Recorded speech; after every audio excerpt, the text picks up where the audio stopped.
$20 million was transferred from these firms to him, and Wardell picked up more than $11 million for Mr. Musalou, whose name is Oral Salik. $5 million went to his home in Zurich. Another $11 million was taken to another home in Lugano, Switzerland, and he was paid for the money for morphine base converted to heroin that fills the bodies of people in New York City who are getting AIDS, spreading AIDS, who can't get jobs, who are on heroin. It was coming in from this man to New York City, and then the money was going back right to them to buy guns for terrorists. The money paid Musalou was for 2,200 pounds of morphine base at one time. Paul Wardell was born in Turkey. He was a friend of Musalou.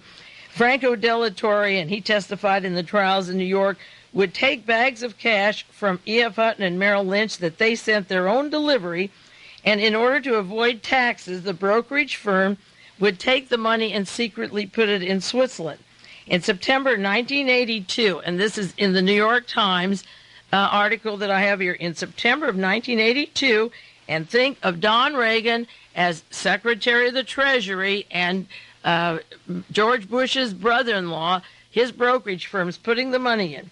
If September 82, Franco Dellatorre had stopped going to New York City to get the money to put in the brokerage firms because an official of E.F. Hutton, that's George Bush's brother-in-law, is the chairman of Hutton, disclosed that the FBI, under William Webster, who's now CIA director, had disclosed to them and tipped them off that the FBI was getting interested in our account in the United States. Therefore, they decided to secretly transfer the money overseas. They didn't stop the money, and William Webster didn't go to the President of the United States and say, these two firms are involved. We better ask Bush about this. We better ask Don Reagan. What they did was tip the people off of what they were doing. And the Treasury Department is assigned to investigate these matters. I'll take a 1-minute break now because many of you taped this off the air.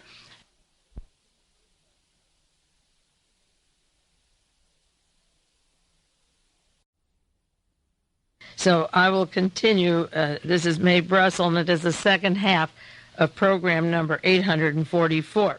Now, I want to go into the Treasury Department, the White House, and the CIA. In 1979, E.F. Hutton and Merrill Lynch were already depositing part of the $21 million that would continue for 4 years into the Swiss account of Paul Wardell. In 1981, after Reagan was inaugurated, Don Reagan, chairman of Merrill Lynch, became Secretary of the Treasury at that time. Jim Baker, who was formerly the campaign manager of George Bush, former CIA director, whose brother-in-law is chairman of E.F. Hutton, Jim Baker became chief of staff at the White House. So the Treasury and the chief of staff could control everything the president sees, hears, reads, everyone he talks to. Now, during this time, these millions of dollars being transferred, and at least $11 million was going to a man named Oral Salik, the man who got Ali Mehmet Ajah out of jail, and I'll go into that chronology in a moment. Now, the FBI and Treasury Department are assigned the job of going into the money skimming. There's a long article in the New York Times, November 5th, 1984, about Judge Kaufman's committee, and he said under these special acts, the Treasury Department or other federal law enforcement agencies must be responsible for suspects they were supposed to account for 10,000 or more that leaves one particular operation or deposits of 10,000 or more. And the first investigation is not with the FBI or Justice Department. The money laundering is with the Treasury Department. There was another story in the New York Times, November 5th, 1984, about the investigations going to the Treasury Department. And the Secretary of the Treasury was Don Reagan. So suddenly, after several years, Ronald Reagan is in office, and one day we're told that Jim Baker, chief of staff, decided, talking to his buddy, Don Reagan, that they would switch jobs.